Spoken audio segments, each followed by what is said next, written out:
Three reasonable questions asked of the auditor in relation to some issues we've got, particularly regarding our plant fund.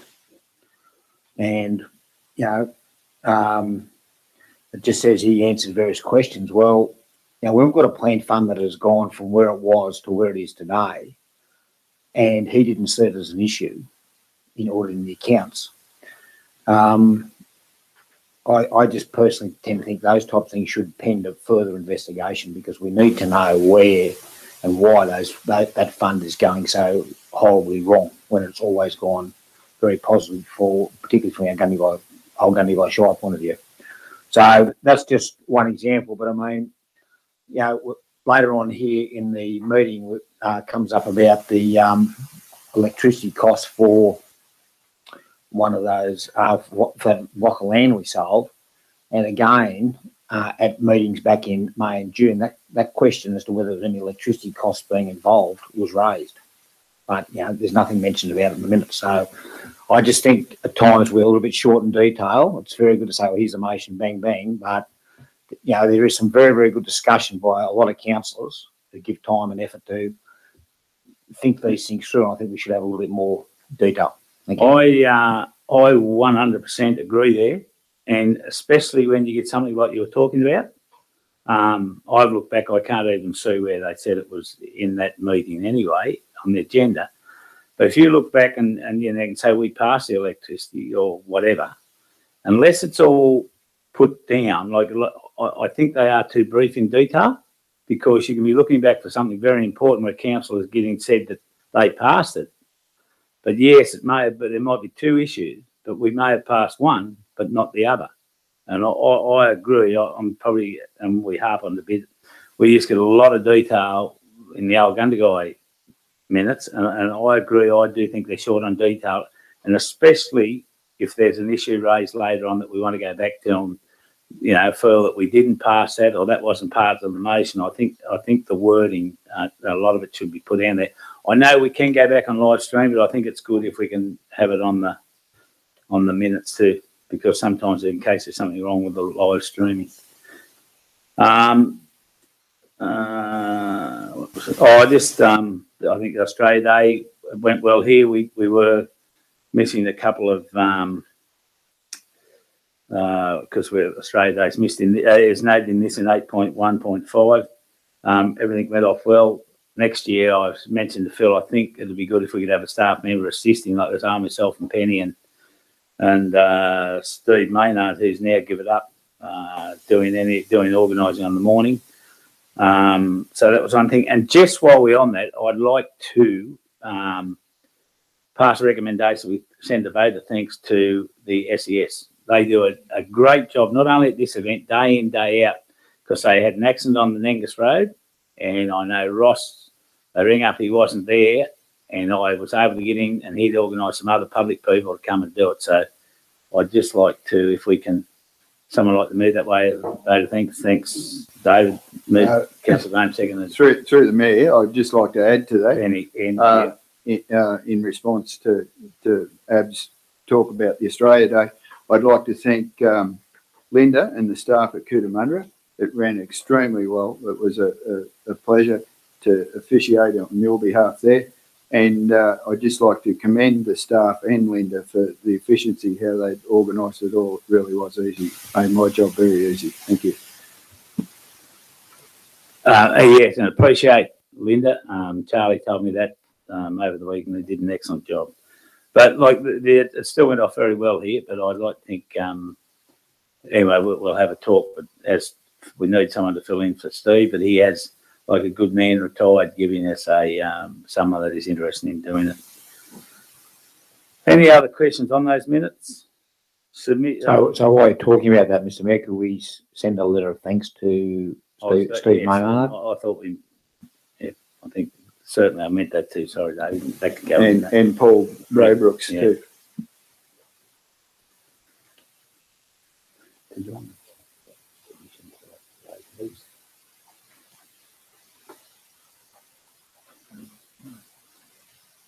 they close? Sure. Yeah, right. So any other questions? Yep. Moved Councillor Phillips, seconded Councillor Kelly. All in favour? Carried.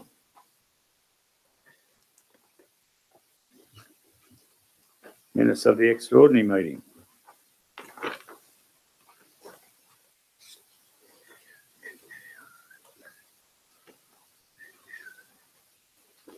Any questions there?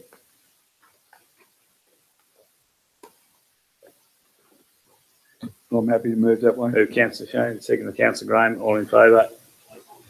Through you, Mr. Mayor, as part of your tabled documents tonight, there's also some notes from a workshop held immediately following that council meeting, just to clarify some decisions that were made by council. So I don't know whether you want to pass them at the same time or deal with the matters later.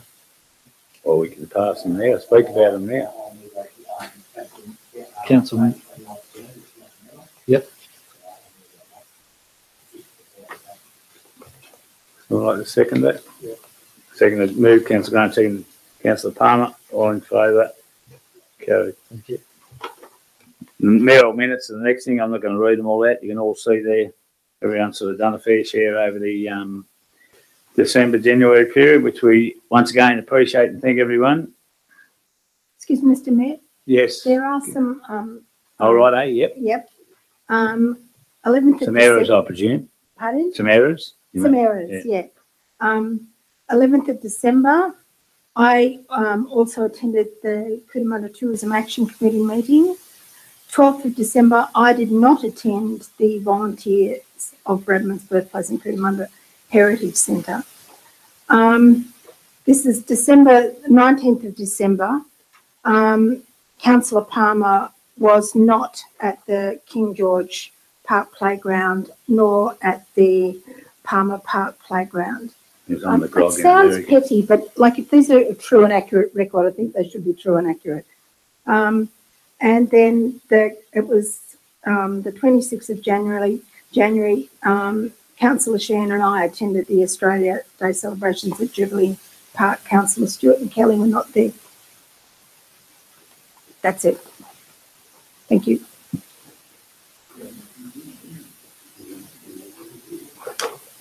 Right. Just also on that Australia Day weekend, I think we'll need to send a letter of thanks to our ambassadors. They were fantastic. We had Penny and I and David and Phil and our partners and Steve and Leonie Maynard. We went out with the Pidars on Thursday night, and they were lovely people. It's great. General Manager's report, I'll hand over to you, Phil. Thanks, Mr. Mayor. Sorry, lost my page.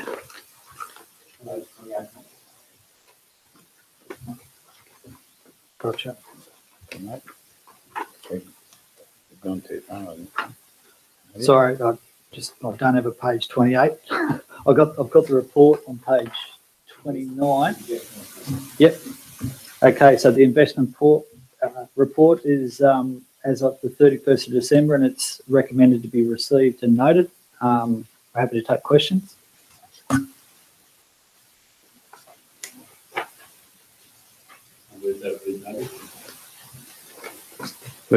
Move Councillor Palmer, second Councillor Graham. All in favour? Philip, sorry. Just checking to see if he's on the ball. Item 8.1.2 is the monthly financial report for December 2018. And there's a recommendation there that the report be received and noted, but we're happy to take questions. Any chance we can get these printed a bit bigger?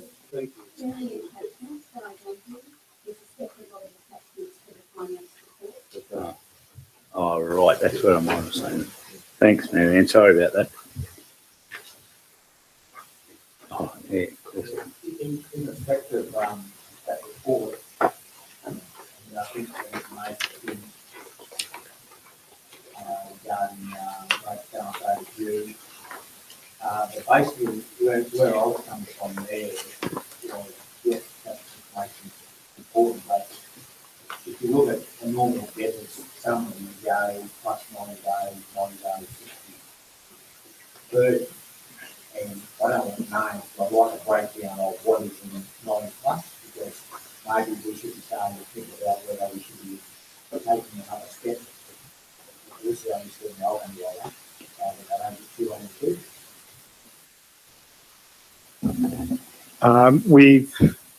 Well, I'll certainly look into that. I can't promise that the authority system. Oh, I guess if you had it in the past, then it is possible. But so we'll look at that. We're just ramping up with the debt collection policy having been approved. We're getting going on that. So I guess those decisions about whether we take action are being made anyway. So, but certainly I'll look at how we present that. Yeah. I have a few questions, please. Page 37, the net gain from disposable assets, sad face. Is that because nothing has been sold yet in disposable assets?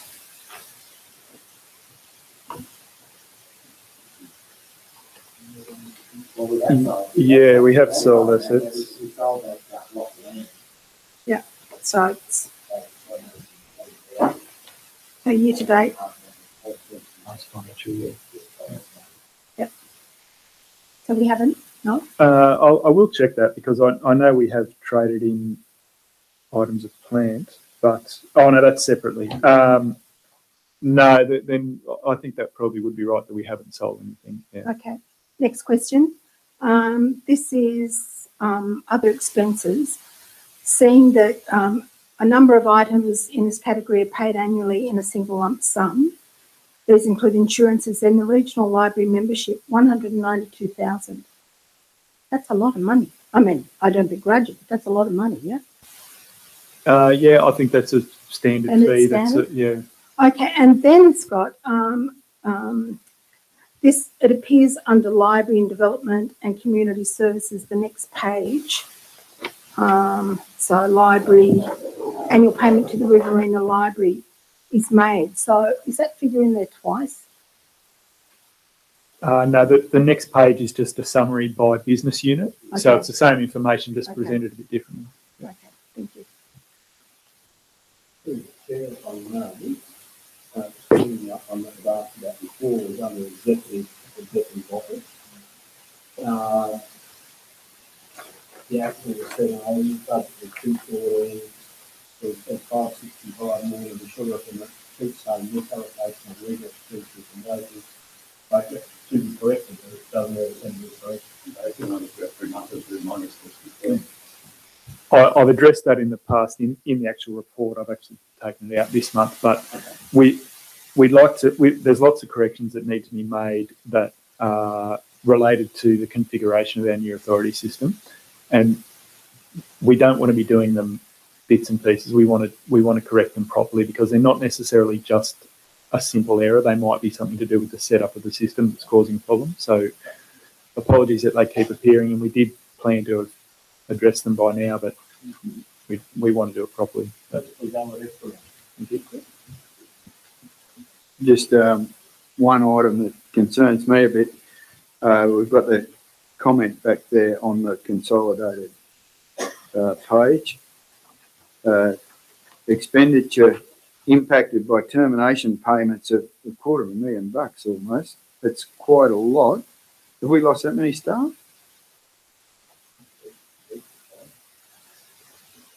Yeah, there've been. I won't go into names, but there were several senior staff leave very early in the year, so and people with big leave balances. So.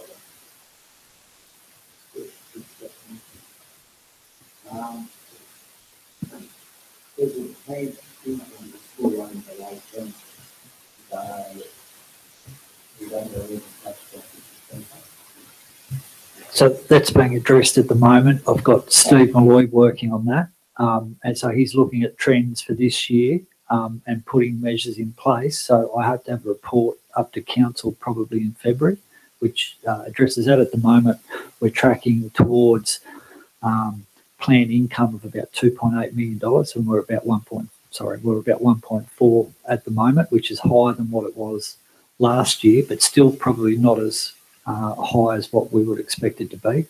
And he's going through the detail of that at the moment to see if he can find where the anomalies are so that we fix that. We're certainly overspent in last financial year in terms of capital expenditure, but it's really that income that's generated from the plant that we need to get right. In the office plant there, it's got year date 95,000, budget was 35, so it's 6,000. It's got replacing damaged equipment. So what was damaged, or how was it damaged? This is over the page. Sorry, I might do it again. That I think refers to the IT equipment that was damaged and had to be replaced. But how was it damaged? By dust, apparently. With servers and expensive dust. Yeah. What, from building? From the building? I think so. Building repairs going on. That's geez.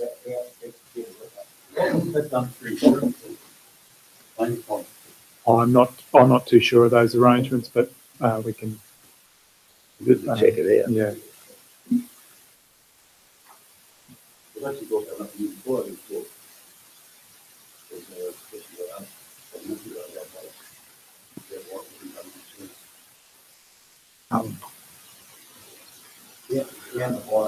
I'm going to have to take that question on notice and come back to you, Gil. Sorry, I don't have an answer for you.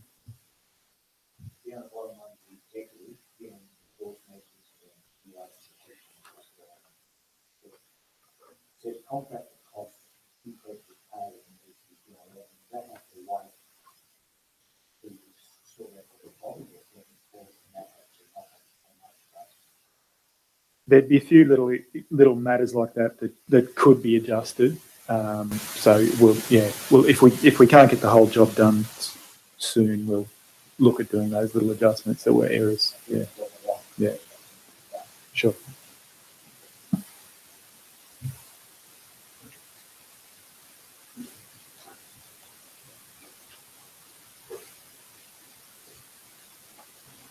Any other questions there?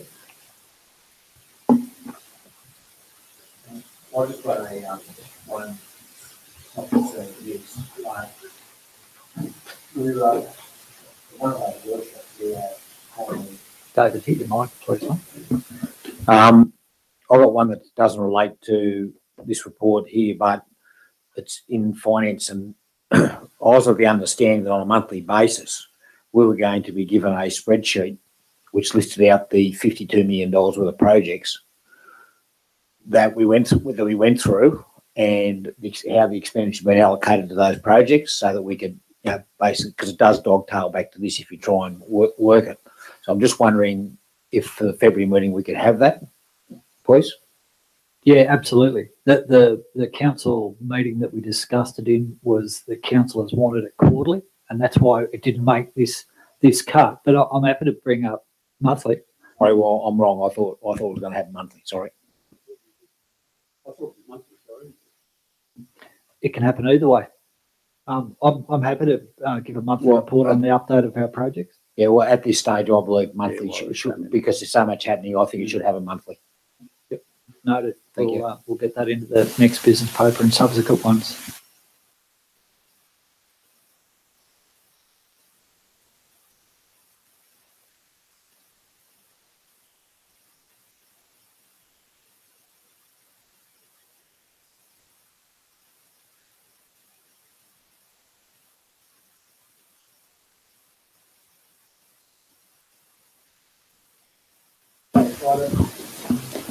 Item 8.1.3 is the administration of council for the 2020 elections. Obviously, we've got some requirements to run elections, and the Electoral Commissioner has approached us, and there's a recommendation there that puts us on the right path to engaging them to undertake that process. I move the recommendation. Yeah, that was quick. Move Councillor Graham, second to Councillor Shane. All in favour? Item 8.1.4 is the ALGWA New South Wales Annual Conference in 2019, and there's a recommendation there that Council determine the attendees for that particular conference if desired.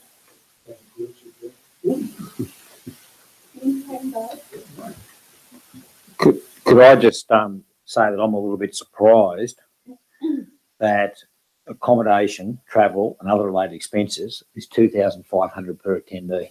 I just find that number a bit staggering. I think that's over. Sorry, Mr. Mayor. I think I agree.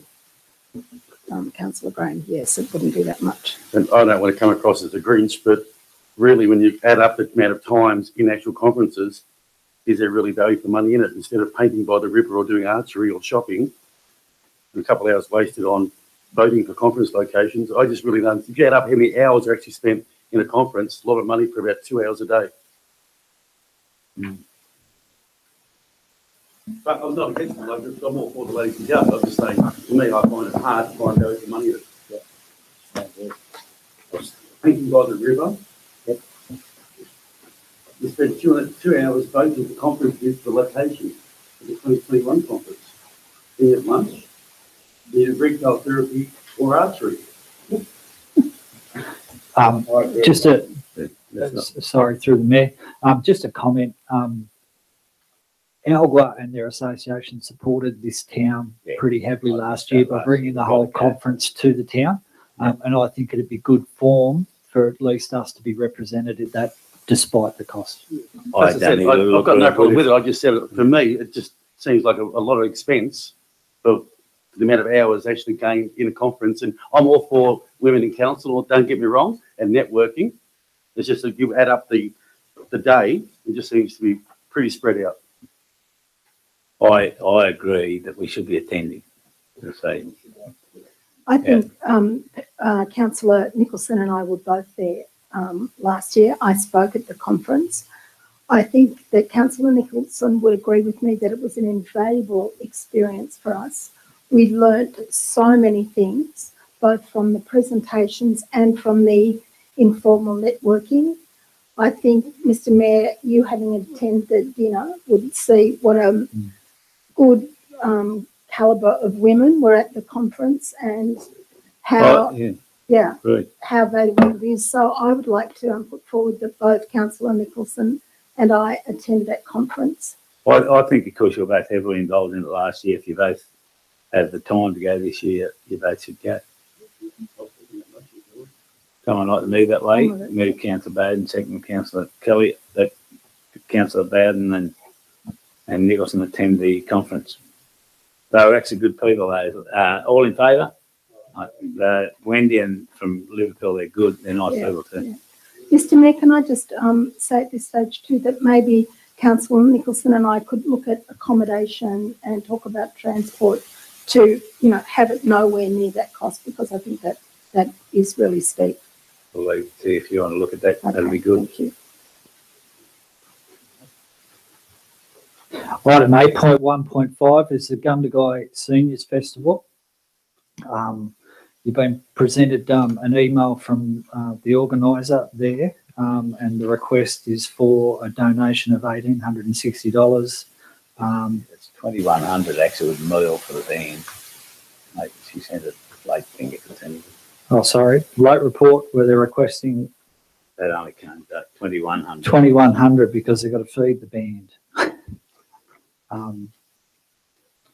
Cost to stage the hire to accommodate the band and the Gundagai Seniors Week Festival.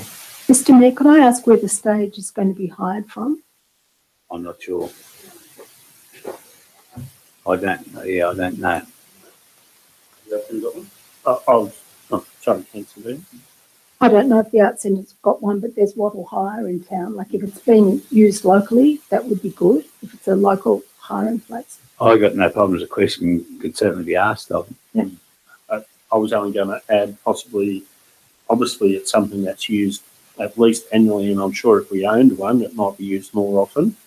Is it worthwhile having a look for in the future to see how much money it costs for us to own? Because obviously there's nowhere else where they can go and do it. Did, not mind you, I thought there was a fund that someone applied a couple of years ago for a pop-up stage or something. It wasn't the Creative Arts Centre, was it? It might be, because they might have one, because the Kabuka Band played there last year, and I think it's a lot of boxes. Yeah, we have one. Yeah, I'd certainly probably in the recommendation, if we recommend that we do, if they've got to hire that one at 1860, they've got to hire it. But firstly, inquire with the Cootamundra Arts Centre if we can hire theirs even at a lower cost. Yep. I think that'd be all worthwhile. Yeah, I'm happy to move that way. Move Councillor Sheen, second to Councillor Palmer. All in favour? Looks at Doug and says, Councillor Sheen. No, I've got to get it right, Councillor Sheen. Sorry. Item 8.1.6 is a council meeting action report. Some things can be deleted off this too. Yeah, I've got to say I didn't go in and update my projects on in this month, so I can provide any feedback directly tonight if required. Yep. The general manager's name appears a lot in the action report. Is there any generic answer to who's taking over in those instances, or is each thing that the general manager was down to run with being taken over by a different person?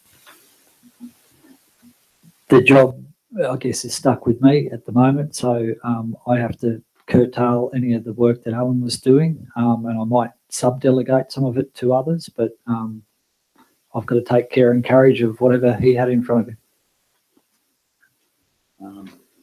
There's a few probably needs going through, as I said, can be taken off. Through the chair, it's the installed fuel tanks at Gundagai operational. Yep. So that one can go. That's correct. Yep. So that one can go. Mr. Mayor, page 56, Form Community Access Committee. Can you just explain what that is, please? Sorry. Oh no, that's the access committee, which we've already formed a committee, and we actually there's a letter they want to have a meeting. Yeah, no, the formation of the committee is the process is in place now.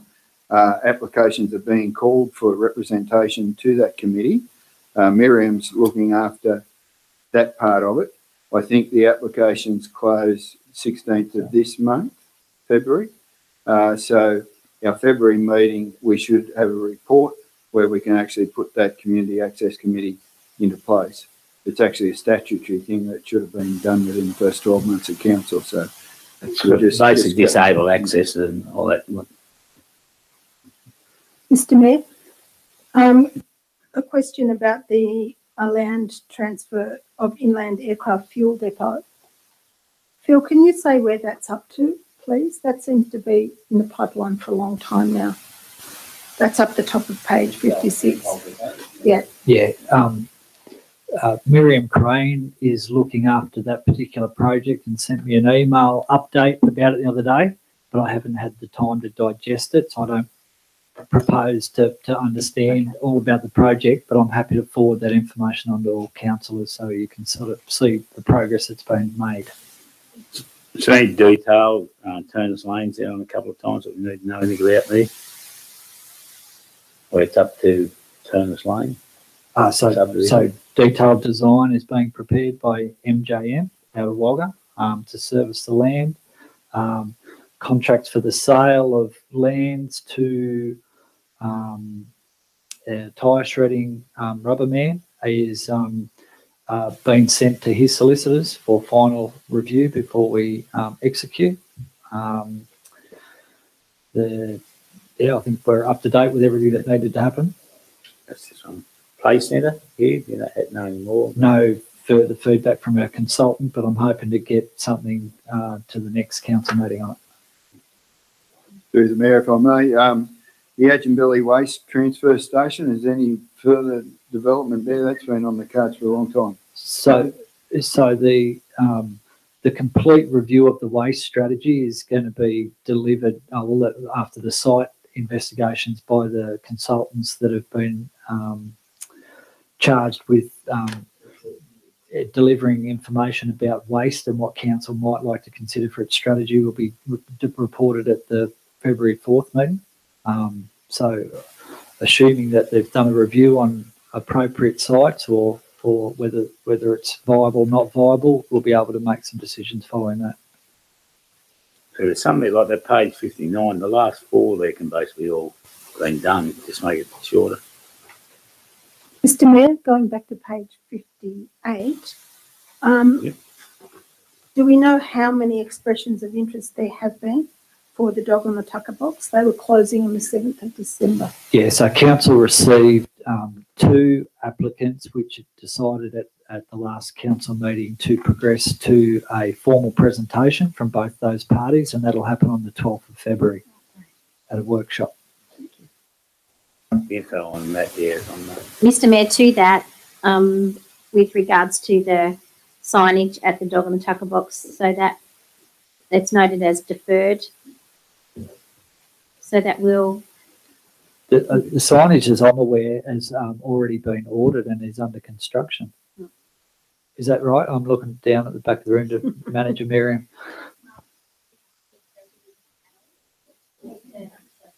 Yeah.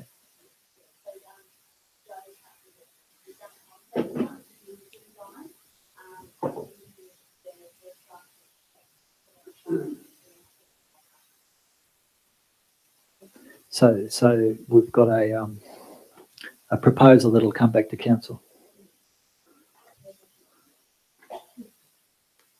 One more question, please. Yep. The application prepared and submitted for grant funding for the footpath walking track for Muddama Creek, to whom was that funding grant applied? Who was the funding body that application went to? I am not 100% sure. I'm looking down at Miriam. Do you know whether an application went in for that walking track at Cootamundra? They've had talks with, this is the one round the back of the club and back of the RSL and everything. Yeah. Yeah, we've had talks with the RSL and. So there's no adopted cycleway plan for Cootamundra. No, but there's a walking track, and it says here application prepared and submitted for grant funding for footpath walking track. What page is that one? Just Page 58, last one. I'm going to have to take that question on notice and come Mark. back to you on that. Yep. Thank you. Mark, we had a thing on that at the meeting or something. Mark's an apology for tonight's meeting. He's hoping to attend all future meetings, so he'll be able to answer direct next time.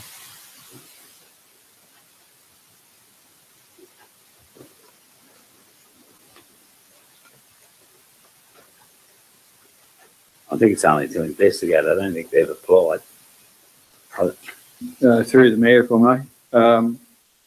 Any more development on the 355 committee quorum that was asked the question previously a month or so ago about the number on forming the quorum for the 355 committee? I think it was mainly around the showground users group. Yeah, so council has some guidelines in place, and this is highlighted in a report later to council tonight. Yeah. We'll discuss it there. Discuss it later. Okay, right. Yep. Any other questions there? Pardon, mate? Through the chair, with those items deleted, I'll pass it as printed. So you're moving? Yep. Move down, second, Gil.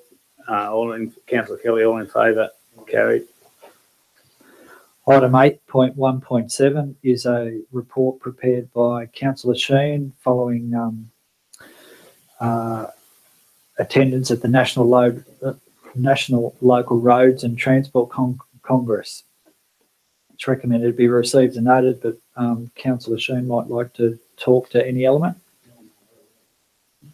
I was just rudely asked by Councillor Kelly whether I cut and paste this. No, I did write it. It was a great conference. There was a hell of a lot of topics covered, from engineering points and safety to new technologies that are coming into the market.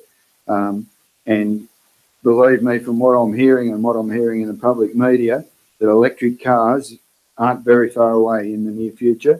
And we've already accepted, I think, to take on another recharge point here in Gundagai. And I think you'll find those will be coming online pretty quick and smart in the next 5 years. It's pretty much self-explanatory. I just took the eyes out of what I got out of the conference and built this report around that. Yeah, there's a lot of interesting topics around freight movements and heavy vehicle movements. Even airports came into it. Yeah, like I'm happy that the report be noted. It's interesting. There's some interesting things in there. Charlie, with that heavy vehicle, yeah, there's looking at mass by distance charge instead of registration. Yeah, that came up around the discussion over registration fees. Now, a lot of trucks, particularly agricultural trucks, sit in sheds for 12 months of the year, and they're only out on the road for a few months. So the regulator is looking at all those different things, and then the disparity between registration fees between the states, which does incur registration of trailers in Victoria because it's cheaper, or Queensland and Victoria, and denying New South Wales that thing. So by having this function of mass over kilometres as a fee, through a national fee, which then would come back through your FAGS grants or whatever from the federal government to your states. Another thing similar on collecting taxes was fuel tax, which goes to our roads. With the onset of new technology in electric vehicles don't use fuel. Where's the revenue going to come from? So there's talks around maybe a tyre tax, so that instead of taxing the fuel, you'll be which will be user pay. Like as you wear tyres out, well, you'll be paying more tax. So there's lots of discussions around the incurment of new technologies that's coming into the world today. And it was like, and one of the talkers said, it's as drastic as when the roads were shared by horses and cars. That's where the technology is at now. There's technology in vehicles now that our legislation will not allow to be used in Australia under our legislation. And that's some of these semi-autonomous vehicles that European cars are fitted with. And those functions have to be disconnected when those cars are imported here. It's mind-blowing where we're at with technology, and we will have fuel-powered vehicles still running around with electric cars. They know that there's going to be a transition thing with that. There was some, away from the technology, there was some really interesting stuff on engineering, road seals using recyclables. It was really impressive.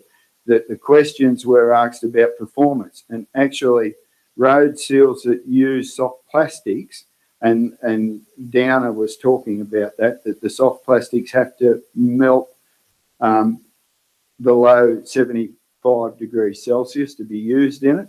Those seals are actually outperforming standard bitumen seals. Rubber crumb used in hot mix, a lot of that's being used. That interests me because we have a processor locally set up here. And I spoke with Downer and I said, like, if his material meets their thing, they will shop it from him instead of bringing it from Melbourne.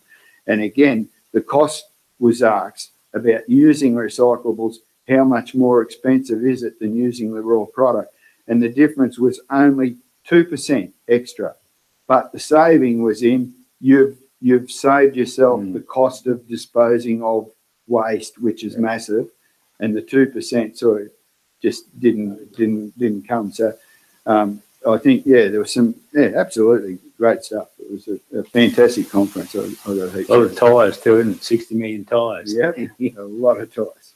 Mr. Mayor, I'd like to ask Councillor Sheehan a question, but I'd like to preempt the question. Because David O'Loughlin was there from ALGA, we talked at the finance workshop about needing more money and the increase of the FAGS grants, and the repair federal funding to local government is part of ALGA's platform for the federal election.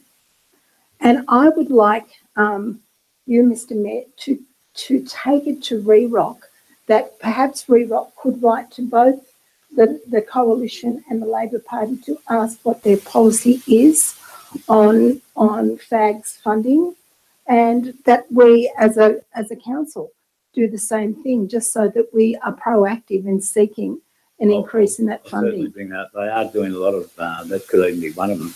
Yeah, with both federal and state election coming up, writing. Yeah, that would be great. And then, if Councillor Sheehan can speak to what the way that ALGA is running with that. Yeah, ALGA and New South Wales local government associations both they see the need for some consistency in FAGS grants back to local governments. Like, we're looking after 90% of the infrastructure across the state, and it's in dire straits across the board. The asset level is very poor and needs huge injection of money. So what they are looking at is like an increase in FAG grants and then fixing it to a CPI, so that sort of provides then the base to your budget that you can start addressing your asset backlog.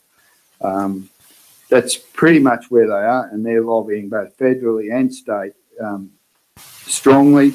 They've asked all local governments to get on board and support the associations in doing that, which is what a good suggestion Councillor Bowden says. Make sure our REROC group is on board with that too, because they're fully aware that local government, we can't cut it on our own. We've got to have the money, and also the dire straits that our asset base is in is quite serious. And that came up through the safety aspect that was covered across the report too. So, Councillor Shane, very good report.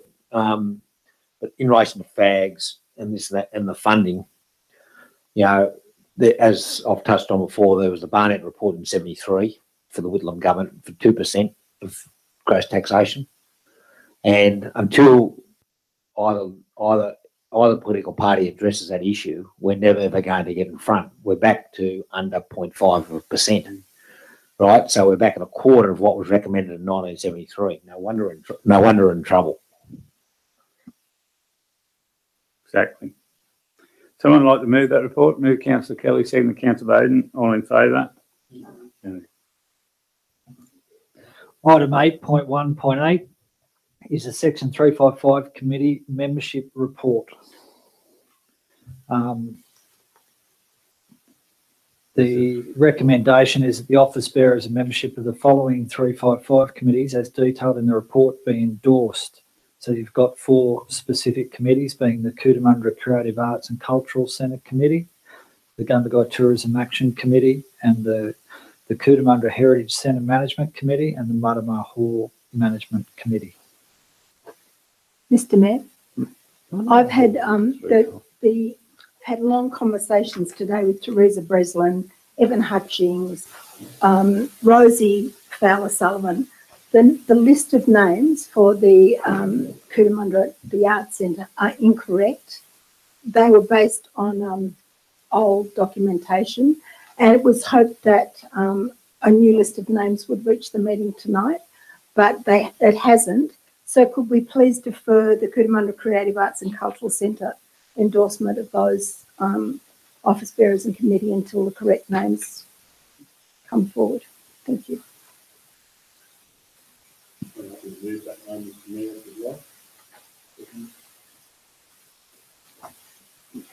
Right, so I was just checking on the other minutes here. Right, that recommendation, if no one's got any other questions, moved Councillor Phillips, second Councillor Bowden, all in favour.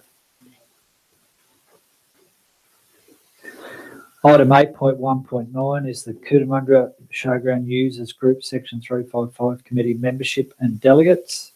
The two recommendations there, the recommendation of the office bearers and membership of the Cootamundra Showground Users Group, as detailed in the report, be endorsed, and that further that Councillor Gil Kelly be appointed as Council's representative on the Cootamundra Showground Users Group. Any comments to that? Move Councillor Palmer, second Councillor Phillips, all in favour.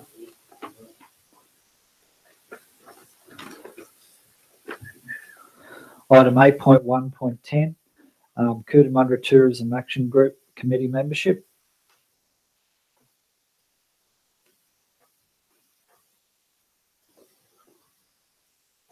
So the membership of that committee as detailed in the report be endorsed as a recommendation. I'll move that.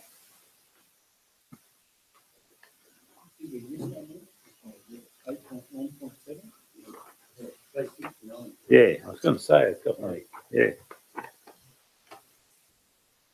Hang on.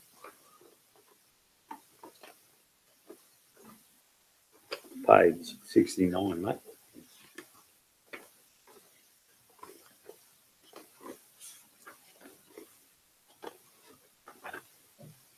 Oh, sorry, it was just in a different font, so I skipped over it. My apologies. 8.1.7 is a Section 355 committee update. The recommendation is the report on the status of the 355 committees be noted. The office bearers and membership of the 355 committees as detailed in the report be endorsed. That's for the Cootamundra Showground Users Committee and the Wollongong Memorial Hall Committee and the Stock and Bingle Elwood Hall Committee, and the schedule of hall hire charges for the Stock and Bingle Elwood Hall and Wollongong Memorial Hall attached to the report be endorsed. I haven't got any attachment. No report, yeah.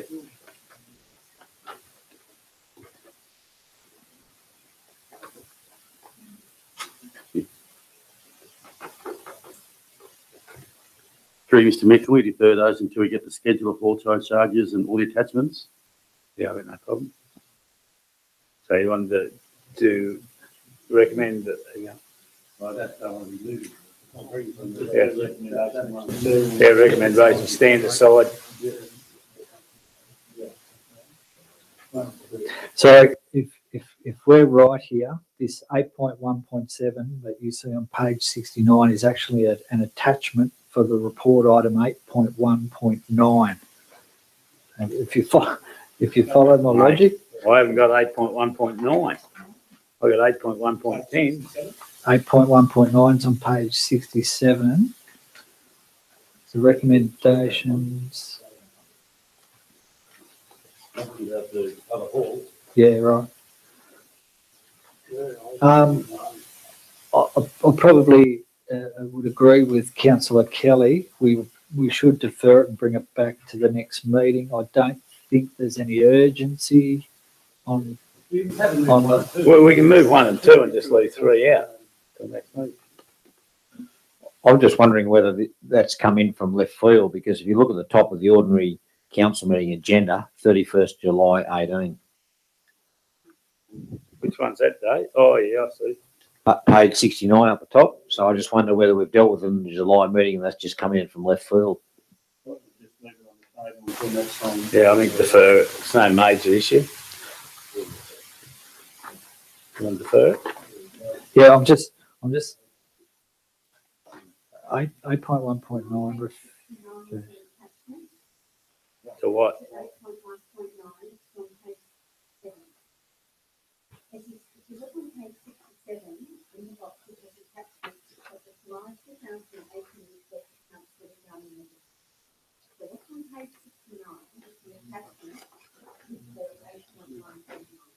Where's the? So that recommendation doesn't need to be there. This is, Oh, that's an Oh, old right. recommendation that was done in 2018.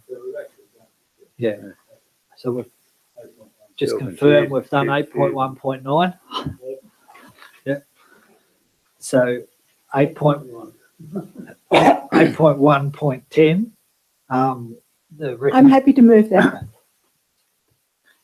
Cootamundra What's Tourism that Action one? Committee is detailed in the report being are there any comments? Moved, recommendations moved, councillor Bowden, second councillor Nicholson, or Shane? 8.1.11, Marama Hall Management Committee membership and AGM minutes.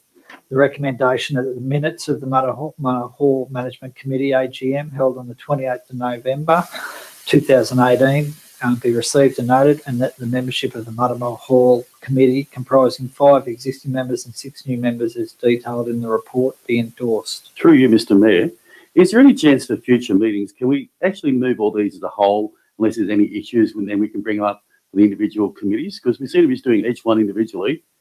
Is there any reason why we can't move them as one whole? Through the Mayor, I'd just like to comment about the Marama one. I think it's an excellent committee that they've put together, and I volunteered to be the council rep at that 355 committee, and I'll move it as such. Can we just quickly on that? All these committees, when they put DAs in, we don't charge any, waive the fees. I don't believe councils in any capacity, whether they're 355 committee or just any of the projects that we work on, we can't avoid DA fees. We pay DA fees for every project that we are involved with, so there's no chance of that. The DA fees are made up of state government charges and levies that have to be passed on to the state government, and it's a legal requirement that you have to pay them for each development. The only way you can get around it is donations back to a committee that, yeah. Just on 79, says Sarah last night's commented that CGRC staff will assist the committee with the DA process, and previously had stated they would waive any fees. That by our legislation, we cannot do that. I think we need to make them aware of that. Noted. Yeah. I just thought, because if we start for one, it's going to be. So if that can be part of the number 3, that we can't waive the fee. Can't move, councillor Sheen, second councillor Nicholson, all in favour? Item 8.1.12 is the Cootamundra Showground Users Group, Section 355 Committee meeting minutes. There's a recommendation there that the minutes of the group held on the 19th of December and attached to the report be received and noted, and that recommendations contained within the minutes of the user group committee meeting held on the 19th of December 2018 attached to the report be considered. And item 3 is that the operational maintenance recommended by the committee in detail of the minutes be referred to the responsible council officer for investigation and resolution as necessary. What's the, I noticed there's an issue in the minutes with the water. It's a large cost that they pay their own water. I guess it must be there's an issue with a large water bill or something.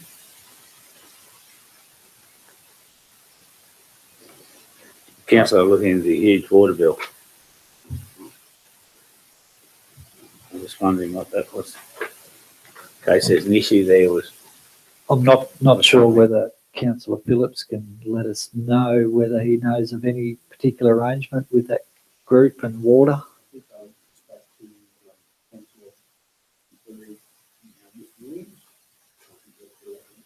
Right.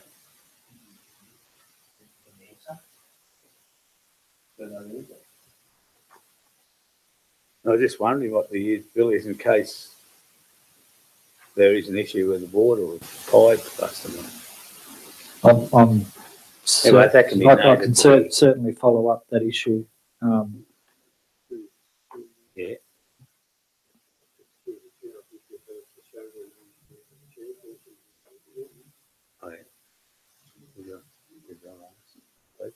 No, you can't do that. No. Anyway, if Mr. that can be followed up. So, Mr. Mayor, I'm just curious that the members of the committee of 14, there were 8 people at that meeting that were members, and yet a quorum numbers weren't met. But I think they were, because isn't a quorum half the number of members plus 1? Yeah. So there was a quorum at that meeting. On page 85.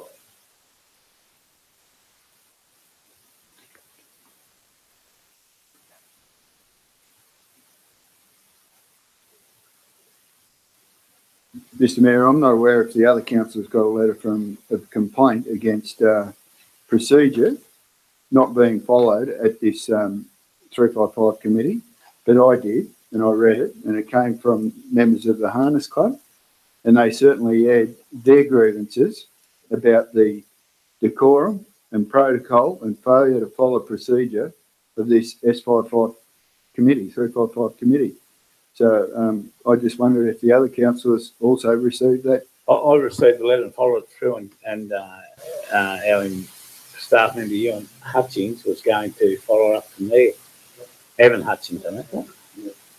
And I thought he was going to have a report for this meeting. That's what my last. Yeah.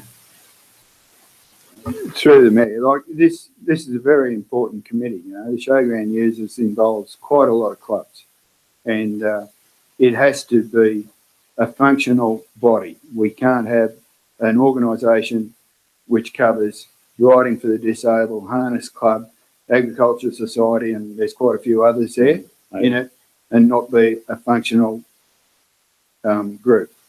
So I think we should be looking strongly at the structure of this 355 committee and address those issues that were raised in that email that I received, and I hope the rest of you received it.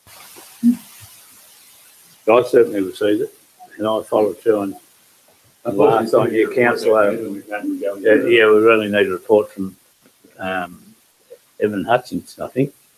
Can I suggest that Councillor Kelly's taken on the role tonight of being on that committee? There's potential that you might go to the next committee meeting and bring back a report to council if required in regard to that. Throw the curly one at you for a change. You might have a discussion with Councillor with Evan Hutchings too. One of the first things I do is it's good to see Maury and his wife in Maryland in the audience tonight. I'll sit down with them and sort of get a bit of each way the problems or perceived issues we have, and then we can also hopefully work together and move on from there.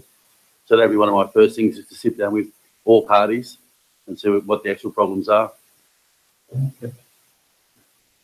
So what's the recommendation? So the recommendations in the actual committee report is about gum trees and tidying up suckers, asking council to provide a counsellor for us. Well, that's done. The sign, I don't have the background on. Chairman noted that we'll also have a new sign from council that was promised over 12 months ago, and that they asked to progress the sign. I don't have the history of that. I'll have to. I'll find out and report back to council. I think that's the best way. Yeah. So asking our Parks and Gardens team to fix up some gum trees and suckers and all that, not a problem. The councillors has been appointed, and that councillor is going to go and progress the sign issue. So I think we're done with it. Yeah. Might move that way. That we do Councillor Kelly, second Councillor Bowden. We have a report back from the next meeting. Item 8.1.13 is Stock and Bingle Elwood's Hall, Section 355 Committee Meeting Minutes. And there's a recommendation that the minutes be received and noted. There's no recommendations in the... No, definitely. Do Councillor Kelly, second Councillor Farmer, all in favour? Item 8.1.14 is Gundagai Tourism Action Section Committee Meeting Minutes. The minutes of the Tourism Action Committee meeting held on the 14th of November, as attached to the report, be received and noted, and the recommendations contained within the minutes of those meetings be considered. Just one in there, Phil, if you can make that, the Truck Museum people would like to have another meeting with us regarding, Steph and I went on before Christmas, regarding just discussions about land again. That can be done. I don't think there's any recommendations. I can't see any recommendations in there. So, As noted, yeah, sorry. Just. So that's moved Councillor Sheen, second Councillor Nicholson. All in favour? Carried. item 8.1.15, the information bulletins provided for councillors to receive and note, and council resolve any matters from the correspondence attached to the report if desired.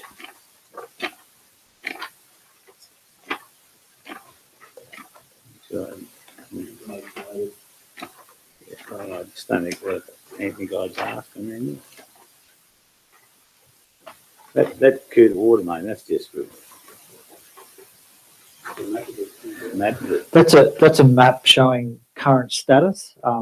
I think we discussed at the last council meeting that it'd be nice for council to be aware of what streets are done and what's coming up and that sort of thing. So that's just a copy of a map that Bill Moore, our project engineer on the project's keeping and modelling and updating and that sort of thing. So I just put it in the information bulletin just to make councillors aware. We can certainly present reports about the project specifically with budget items and all that sort of thing, but the map's available, so there it is. Good, there's an opportunity there for women in sport. Just through the chair, on page 123, that local Office of Local Government's expanded powers under Impounding Act 1993 and managed shared bicycles, that's becoming a real concern in ever-changing mode of transport for heavily populated areas. Sydney on Sunday there, the footpath was littered with those shared bikes. So they are starting to foot, and it is something that's never been looked at before. I think there's a lot more of them there. Yeah, it's going to be a real issue. The fitness and the coffee. Right, no questions there on any more of that. That was moved. Councillor Phillips, second Councillor Palmer. All in favour? Okay, so we're on to page 136, Development and Community Services Report. Just while we're on that, I think we spoke about it. I don't know, it wasn't last meeting. It might have been in an email between last meeting and now. Just about I'd like to get to have regular development meetings. You know, so like this solar farm and things like that. So we know firsthand, we just always have one a month. So whether we can work it in with the workshop and have the relevant staff at that workshop, but, you know, we can then answer and okay, just from a staff perspective, and we can be, you know, and we can, go on, sorry. Just from a staff perspective, we're very happy to turn up to council workshops and present live, up-to-date information so that we're all aware, informed and on top of our business. So I'm happy to do so. So item 8.2.1 is a recommendation that the information on the development applications approved in December 2018 be noted. Yep.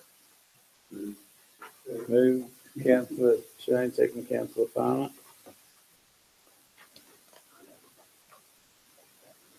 Item 8.2.2 is a requirement from Riverina Regional Library to appoint your delegates for that committee. In the I guess in the past history, it's usually been councillors and general managers or their delegates. The recommendation is there for council to appoint 2 delegates and 1 alternate delegate for the Riverina Regional Library in accordance with Section 3 of the Deed of Agreement with Riverina Library. So, Councillor Bowden, your Councillor Bowden, you know. Okay. The Riverina Regional Library Advisory Committee meets twice a year, so it's not onerous. It's March and October. I think Councillor Nicholson, you expressed maybe some interest or not. Thank you, Councillor Bowden. I'm under the bus right now, so thank you for that. But I would accept your suggestion, and as such, Councillor Bowden and myself would be very honoured to be the delegates. Thank you. Thank you, Councillor Nicholson. Can I suggest, just from I was saved myself, but anyway, that saved me. Just from a staff perspective, I would suggest that the GM might delegate to library managers that particular role, given they've got a handle on it, and give reports about the function of the libraries at that particular session.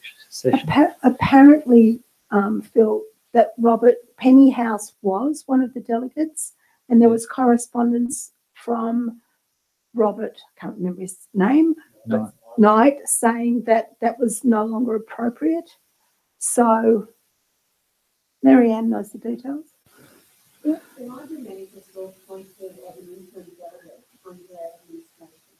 So once councillors came on, it had been overlooked that he was still on there as an interim delegate, and correspondence from Robin wanted them to see if that be reviewed and can be taken off. And he said normally it is two councillors, or general manager and councillor. The alternative delegate could possibly be the manager of the libraries, but not a library staff member. We might have our alternatives, either the general manager or manager of community and culture. Is that okay? So we've got our two councillors, and our alternate is our general manager or manager community and culture.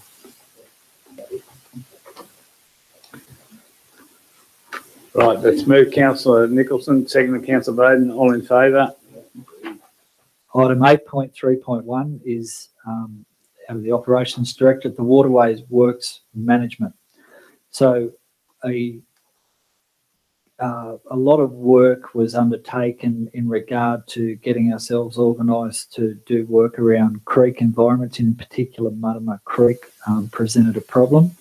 There's a couple of pieces of work that's going on behind the scenes. One is a flood study is being prepared for Muttama Creek, or a brief has been prepared to do a flood study.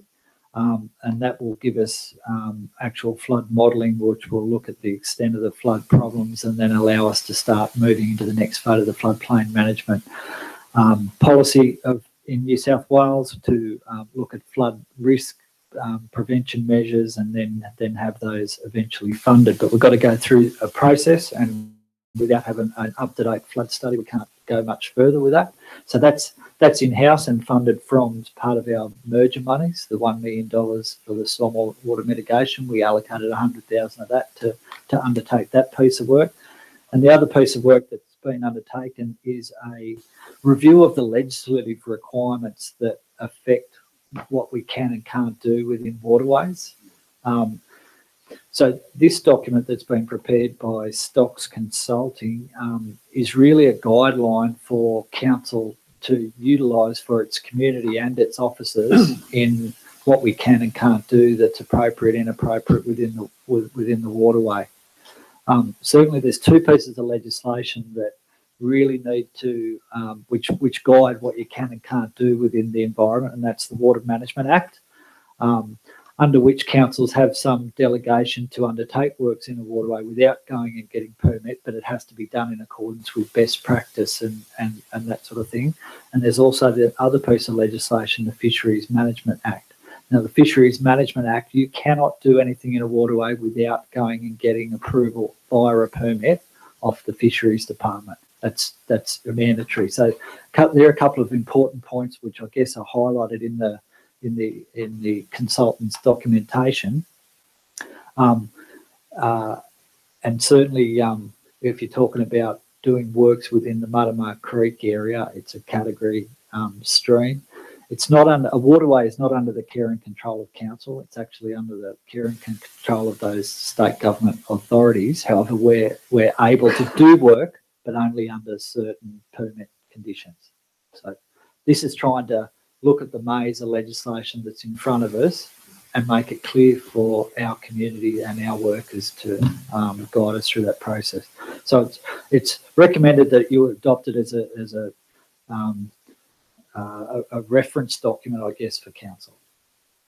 If I could, just through the chair, in regards to the draft report on waterways, does council have all the necessary approvals to do Morley's Creek footbridge? Or just lock us down again? No, we've applied under the Fisheries Management Act through the Fisheries Department for a permit to do that work within Morley's Creek. So we're following the process, and can I just say it's not an onerous task. You just need to describe your work and describe the methodology that you'll use to protect the environment while works are undertaken. Pay a $200-odd fee and wait for the return of the licence. So it's not a complex process if you've got your right environmental controls in place. Just I'd hate to see this project stall because of some procedural shortcomings. We've been playing with this for nearly 2 years. No, so we've made application for that fisheries licence. So there are some clearing of certain debris you can do without going fishery. Yeah. So we've certainly got the ability within the confines of road reserves and culvert structures to clear out as required. Yeah. It's just the more in-channel type cleaning that you need to go and get the appropriate approvals. So you step through that process just like you do any project. Yeah, through the Mayor, Phil. So the issues that have been raised in the past year, they're really now we have to identify those properties that are flood prone or at risk of flood impact, and then maybe look at other things like where the community was saying the problem was at creek. We virtually can't touch the creek as such. You can make application to do what you want to do in the creek, but it may not be approved by the body that allows you to do that. So we'll be looking at probably stormwater management or direct flood easement at those properties that could be impacted, which may be a bit of levee building or something like that. But the ones that are identified within the 1 in 100-year flood level, they will be the ones that we have to target, like for any remedial work to reduce or try to minimise flood impact. Yep. So you're following the floodplain guidelines in New South Wales. You've got to follow those principles. You've got to undertake a flood study that tells you what the problem is, where the water affects properties. The next phase of that is the floodplain risk management study, which is what Gundagai's got up to now in the process. That identifies potential solutions to the problems that you've found. And the next phase is funding those mitigation works. So funding is available through the state government, and it can be things like house buyout, raising floors of houses. It can be diversion of water. It can be all sorts of things. But unless you've stepped through that process, you don't have access to that funding to allow you to do that.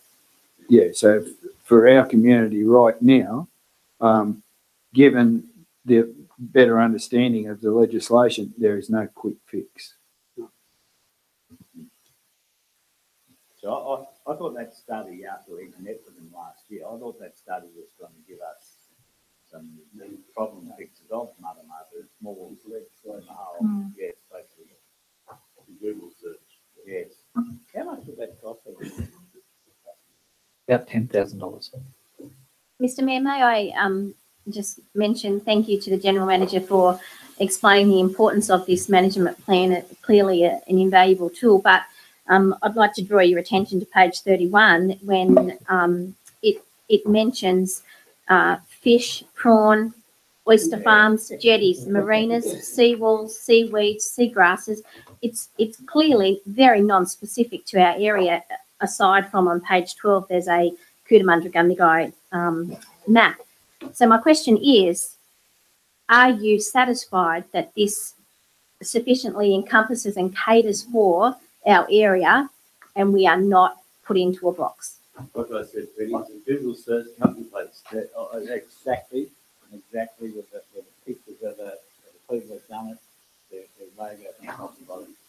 There's so much in that doesn't relate to where it was. It's just a generic one they can send out. I can't believe we've paid that much for it. Legislation around waterways is a complex bugger, and sometimes you can't cut it down. You've actually got to cut and paste the sections of the legislation which are relevant to you, and you might take the word prawns out. It might, but if you do the wrong thing in a waterway, there's consequences. So there's legislation there that's meant to protect waterways, and obviously you want to try and do the right thing environmentally, but having a document that at least tries to simplify the process down to managing within a waterway, I don't think too many people have done that apart from getting reams of legislation in front of you. So this is really just trying to get a more operational guide for council and our communities to better understand.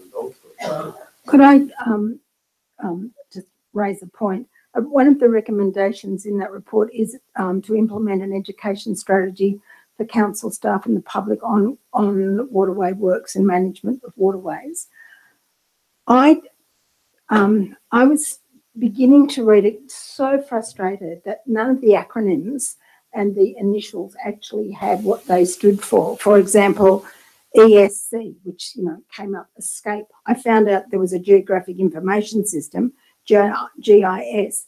So when that education strategy is produced, could it please include a glossary of terms so that the particularly as there's a lot of new staff and councillors and the public don't have to flip through finding out what the acronyms are standing for.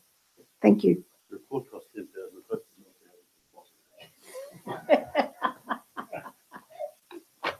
Also, just while we're at that, can we, in the recommendation, add that we inform Mrs. Scott and the other concerned residents where we're up to with this, and then coming back to us and saying, well, we wrote, you saw us 8 months ago and you didn't do anything, and all. So can we, I'd like to add to that recommendation that the concerned residents, we allow, inform the concerned residents, Linda wants to say. We allow add to the recommendation that we notify the concerned residents where we're up to with their concerns towards the Muttamarra Creek. Someone like to move that way, and outline the procedure. Yes, and outline the procedure. Also, the $10,000, is that paid for out of that $100,000? Is that where it's going to be allocated? I'm not sure where that work was allocated, but it would certainly be part of the merger project for stormwater management. Yeah. Right, that was moved Councillor Phillips, second Councillor Palmer. All in favour?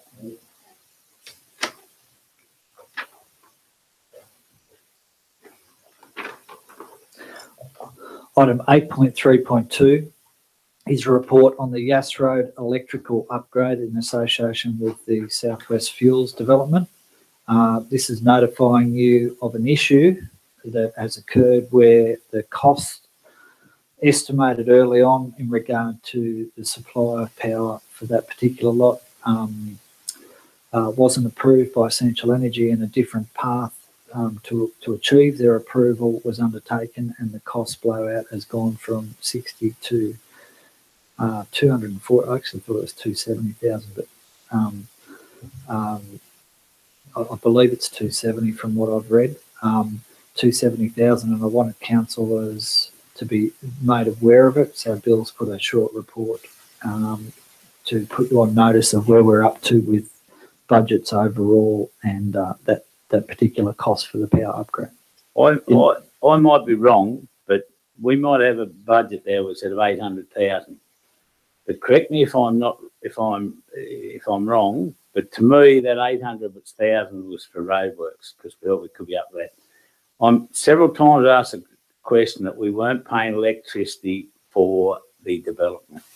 And here we come out and we're paying 240. That's paying 6% deposit over 12 months on 4 million. So it's a handy, it's a handy handout to me that we shouldn't have done. Joe Blow goes up and down the corner and builds a shed and wants to put 3-phase power. Are we going to charge him? No, I'm disappointed here that we've, and I can't remember it coming to council. And I look back in the June minutes today and the agenda, and I can't see where it was in that June 2018 meeting. Once again, correct me if I'm wrong. Well, Mr. Mayor, you're 100% right, because the question was asked whether there were any costs associated with the sale of that land. Council got $345,000, and the answer we were given was no, but we were going to have to spend some money with the RMS on the road. It was continually asked, and I know I asked the question twice of the former general manager as to whether there was any electricity costs associated with the development. No. General manager. Yeah. You're right, keep going. So I don't know where the introduction paragraph comes from, because we definitely didn't allocate any of the 800,000 for land purchases, because we didn't buy any land for a start, right? And we had 800 there, and that was, we kept getting mixed messages from the RMS, and if you go back and recall, when we had meetings out there on site, then there was a lot of mixed messages as to what it was going to cost for that road and the different things there, which at times looked like potentially we're going to have to buy some land to fix up roadworks and those types of things. And they were all talked about as part of the cost of development. But at no point was electricity talked about. And the question was asked and the answer we were given was no. So I am absolutely staggered that we are now funding $270,000 and the developer gets the economic benefit. Council gets no benefit. And if you sit back and look at it and look at your ratepayers, we have sold an asset, we've spent this money, and council has banked $70,000. I find that very hard to swallow. Thank you. Through the chair, if I may, Mr. Mayor, obviously I think we need to find out and look at the contract for sale of the land that we sold the developer and see if it's in there. Obviously, if it's in the contract for sale, we'd have little choice but to fund it. But if it's not in there, I'd be don't fund it. That's council on its files has correspondence from council to the developer indicating that council would pay all costs associated with the electoral upgrade, and that's why council has followed this through today. But that, as far as I'm concerned, that did not come to council. That was signed off without coming to council. True. If that's in the file. Through you, Mr. Mayor, I think this sets a very, very dangerous precedent for anyone that wants to come to business to town. Can we put a motion through council that no, under any developments, council will not pay any electricity costs or any development costs unless that specifically comes to a full council for a resolution? That way this avoids all this backhand or underhand, so it might seem, of things being done without councillors knowing about it. If it's in there black and white as our policy, it has to be no developments like that, electricity, whatever is approved, to be paid by council unless it's come to a full council for adoption. That, Councillor Kelly, should be in your contract. It should be in your standard contract, right? Electricity is one of those things that can be extremely expensive and very variable and very difficult to get a solid quote on, even from Essential Energy. And on any contract, I think you should just exclude that. That should be part of the developer's cost, because it's an unknown figure and it's come back to bite us here. As they say, they estimated 60,000 and it's come up 240. But then if that initial 60 was rejected, why weren't we told about it? Exactly. So we would have then thought, well, what is going to be the cost? and we find out now in January 2019, and the whole thing's up and going, that it's 270. And through the mayor, as this reads, just reading this discussion, like even if it was 60,000 that council had agreed to, if that were the case, even though we were unaware of it, but if it was delegated that were the cost, and then that blowout, then surely the blowout, the difference should be attributed then to the developer, not fall back on the ratepayer, because the developer would have signed and agreed to the $60,000 quote, not the 240. So it certainly shouldn't be council's responsibility that the blowout falls back on the ratepayer. Yeah, I couldn't agree more with you, and I do believe it should be a decision of council, and it shouldn't have been a decision made under delegation, and certainly has set a fairly ordinary precedent. However, if there's any lining on it, that $270,000 has built a system in that particular area, which can increase that I guess could support further development across the road, which is kind of what the intention was at the first place. Is you open up an area of Cootamundra that could expand and grow. So the actual 270 doesn't just power this one particular development site. It actually has the potential to develop the area across the road using the same substation. So if there are other businesses come there, are we going to say, righto, we've had to pay 270 for this or 240 for this? We'll give you power out of the substation, the transformer, that's going to cost you 100. Like it's easy to say it was put there, but we can also get later on benefit for other businesses. But same story, we're using ratepayers' money for someone to set up their own business that they make it. The ratepayer gets nothing out of it. You know, it's just to me it's ridiculous what's happened. I agree with the mayor, and I'll go back to one of the comments I passed in the previous meeting where if this is the precedent we're creating, well, what are we paying on behalf of the Kulak development to encourage that development? I actually asked that at a previous meeting, the former general manager.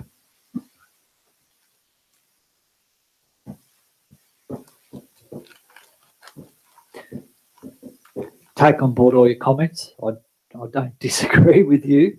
But you need to know about these things, so I'll put a report in front of you. Certainly, I can guarantee that the letter from council officers to the developer indicates that we would pay for all of the electrical upgrades. It doesn't talk about 60,000 or 250,000. It just through the mayor to you, Phil. Please look back through those contracts. And if the contract stated, okay, a quote of 60,000 was accepted, and now we have this blowout, then question that. Yeah. Because if the original agreement with the developer was okay, we'll pay the 60,000 for the transformer and everything, looking at it as a communal asset for future development, fine. I'm happy to wear that, even though that was done under delegation and having no knowledge of it.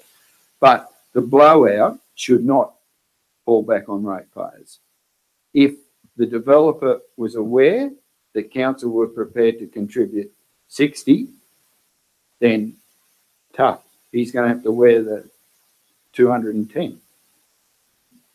Just through you, Mr. Mayor, as well, Phil, that the amount of $60,000 for the design, was that our design or was that his architect, electro engineer or whatever that come up with that figure?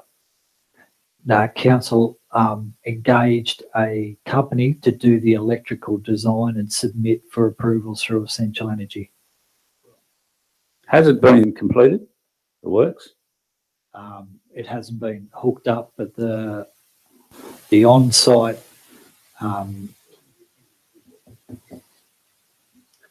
substation has been delivered to the site and put on a pad that was formed out of concrete, but the actual power hasn't been hooked up there yet. that's Essential Energy need to underbore the road and do those things.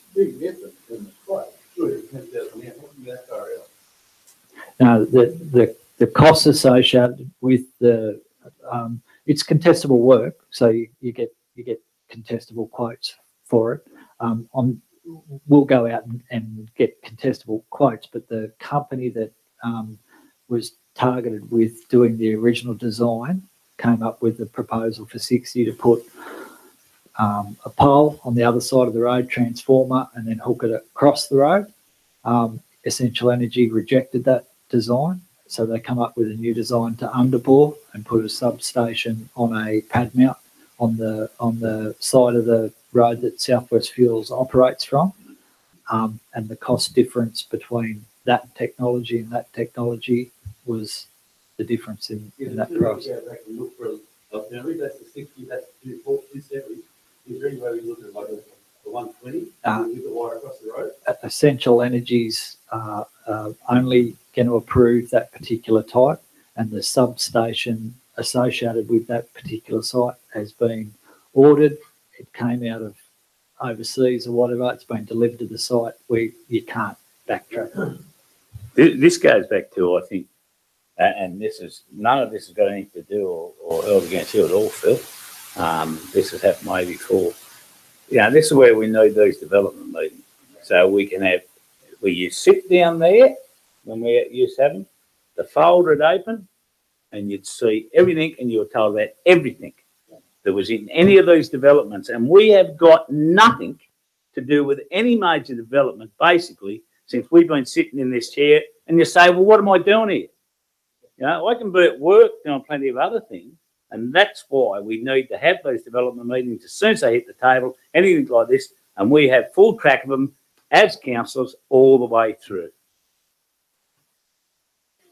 And as I said, Phil, it's nothing against anything the running you're doing. I think you're doing an excellent job. You're right, Ab. Unfortunately, this happened. You're right, Ab. It's like when we sat down with Walmsley, and there was an issue there of $250,000 that came up, and we were able to resolve that because of the transparency and because we were operating as a group, a collective, not one individual. Yeah, she'd be right. And then we find out later we look like a mob of turkeys, don't we? Through the chair, Mr. Mayor, and I said earlier, is the money in the is it in the contract of sale? Is that documentation that the acting GM is talking about, was that part of the negotiation process before the contract of sale was drawn up? I actually think we need to look at all that, and because if it's in that contract of sale that we are going to do that, we are obliged. But if it's not, we need to look at that other documentation and make some sort of call on it. Well, can we have that presented to us at the workshop?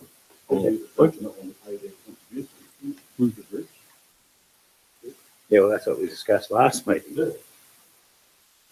So would we be able to have that, Bill? Yeah, absolutely. Absolutely. I can tell you I've cited a letter on file that says that council will pay full cost for the electricity upgrade for the site. So I can tell you it's not about dollars and that, but I haven't looked at the contract for sale, so I'll go on. I know from personal interest in running businesses that through the process when you're selling something to someone or buying something, there's lots of negotiations go on and you have lots of discussions, but the only one that counts is that contract, that who signed it, because all the rest of it could have been a past discussion. I don't know. I haven't seen it. Exactly.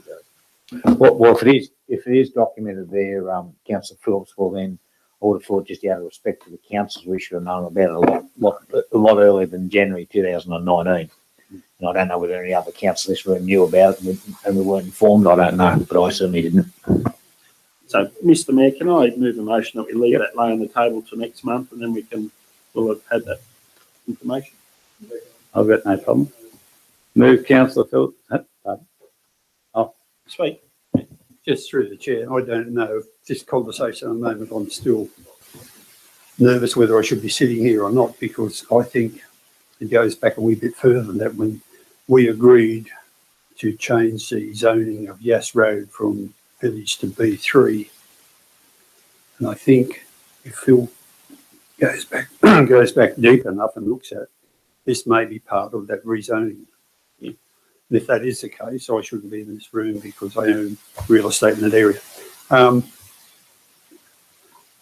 Stalling it off, I don't know if we can, because there is a very expensive asset sitting on the ground with very time-minded contractors who will possibly move on and not be back for months. That's just my comment. Well, that's very cool. Well, the work's in process. Is it about stopping the works, or is it about? No, that's why we're not stopping the works. No, it's not about stopping the works. It's looking at to see if we are liable for the 240 or whatever it is, or can we go some other way and the developer has to pay something. No, we're not stopping the works. And just like taking this and leaving it till the February meeting after we've had all that information. If I could ask, Yeah.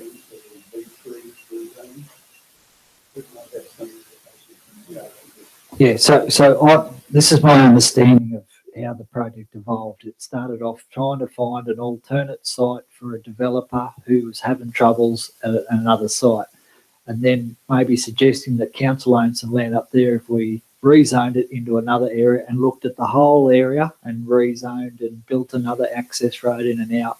It might be a worthwhile project to start up another area or encourage further development or better types of development in a particular area. And an $800,000 budget was put up to do road work, all sorts of things associated with it.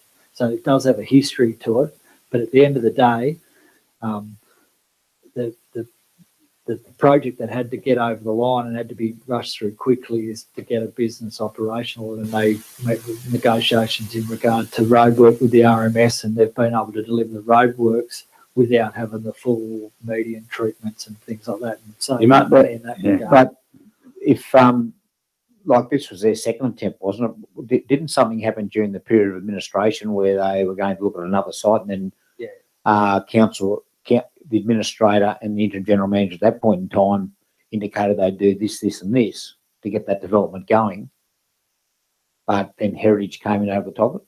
Yeah, that's right. There was an issue for the site that they owned because it was in a heritage area and they weren't able to develop it as a site. So council officers, I think, then took on the role of trying to find an alternate solution for them, and that's how the project started to unfold. Unfortunately, when we sold the block, we took our minimum price too. Like if we'd known this was all going to happen, I'm sure we wouldn't have sold it for the 320 or 30,000. But we delegated the negotiations, and unfortunately, the negotiator gave them to it at the minimum rate. So if you knew all this was happening, it would have naturally been different. Mm-hmm. But you don't know if you're not told. Simple as that. Well, it just gets back to the old words, accountability. Yeah. So we'll move that way then, Councillor Phillips. Second, Councillor Sheen. All in favour? Okay. Item 8.3.3 is the January operations report to be received and noted. They're happy to take questions. Just with that amnesty on the garbage, I think, and I know they do it in other areas, I think we probably should look at tyres and mattresses as exempt. Yeah, not part of the deal. No, not part of the deal. Because a lot of people turned up and got rid of all their mattresses and tyres. And all their tyres. Yeah, if I may, Mr. Mayor, on that comment, I think it was in October's meeting, I raised an issue out of the bulletin where the state government had an environmental grants up to $50,000 for local government to apply for, and I had spoken to Alan Dwyer about that the day before at the pre-meeting, and that we should apply for that to use for that very purpose to collect from the community mattresses and tyres, which usually end up in the environment, and then process them back through the local business that's operating. And at the meeting, when I raised that, he said that's already done. I've instructed staff to make that application for that grant. I was just wondering whether that happened. I'm not aware of that application ever being made, but I'll find out. While we're on waste, also at the Rerock last meeting, because there's with solar farms, there's a couple in different areas, Greater Hume and I think it might have been Juno or Coolamundra, that because there's a thing on that they don't pay the S94 levy, so they're pursuing that. But just from a waste point of view, something that I never thought about, and they brought it up, and someone said that there's, because of all the packing, you want to really talk to them about waste disposal from, because solar farms, on a panel will come packed in. There's a lot of racking and packing, and I just mentioned to Phil earlier today, so I think that's our plan. That's need to just be aware of that with the negotiations and DAs. That was just an interest point, nothing else.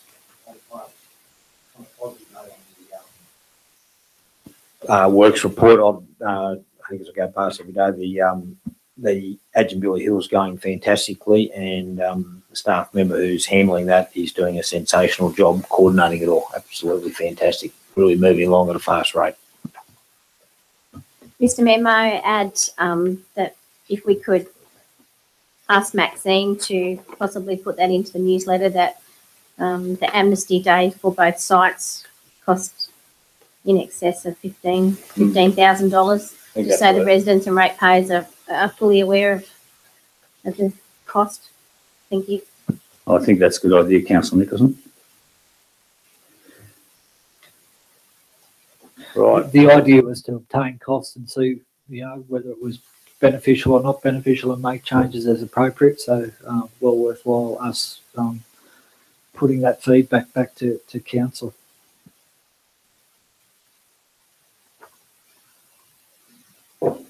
Does someone want to move that report? Councillor Phillips, second Councillor Nicholson. Just one thing, just on the works program, right down the bottom is the Gundagai sewage treatment works, earthworks. Just wondering where that's up to, and whether I heard right that it's come to a bit of a halt for some reason.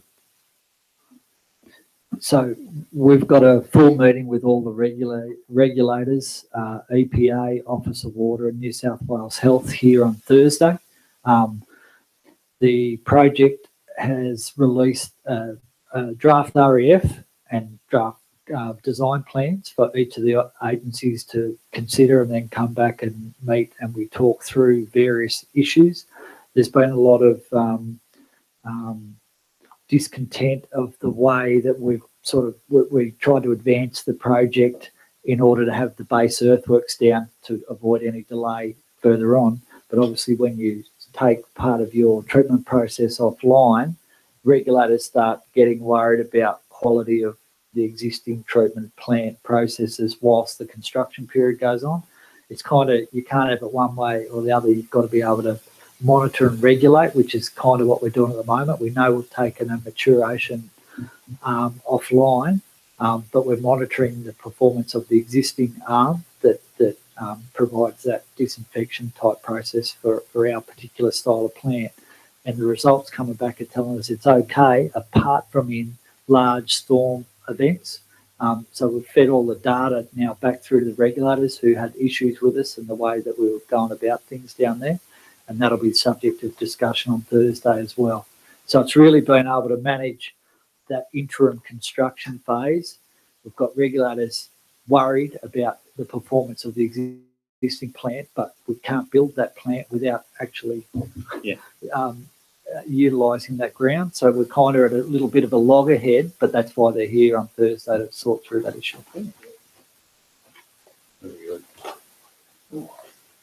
83.4, mate. 149. 8.3.4 is Sheridan and West Street intersection, the amended design. You might recall that the plans created a little bit of angst within the community because it was a full street treatment which had impacts on local parking. The design has been significantly modified and scaled back, and the only properties that it has ultimately will affect. Discussions and negotiations have been held with those particular affected residents, and they're quite happy and satisfactory with the revised design. Indeed, Tim has spent a fair bit of time going through all the issues, and you might recall we went to another phase of consultation, and all that sort of has come back through fine. I'm happy to move that the report be adopted, and note that it saved the council a lot of money by coming back to this design, and it's actually coming in under budget. Second. Move Councillor Sheen, second Councillor Graham. Yeah, it's a good result all round. Well done to Tim.